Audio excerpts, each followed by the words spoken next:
Hey everyone, talking about Asphalt Rainbow by Charenton Macerations. The notes in this are Rose Absolute, Rose Fragments, Galbanum, Lily of the Valley, Lychee, Ylang, Saffron, Magnolia, Leather, Cistus, Asphalt, Patchouli, Wood, and Amber. I think this does such a good job of executing on the concept that it's inspired by, which is urban street art. To my nose, it has this like vivid spray paint on asphalt type of accord in the opening with like a varnish style rose. And I'm not a rose fan, but the way it's done here is very much like, just taking it and putting it through a blender and just making something completely original, especially in the opening and mid. Really unique.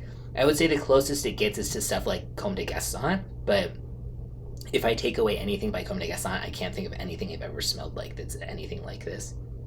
Yeah, I was not a big fan of Christopher Street, one of the other Charenton Maceration scents that a lot of people love. To me, that was just okay. This one is much more up my alley for the opening and mid, at least.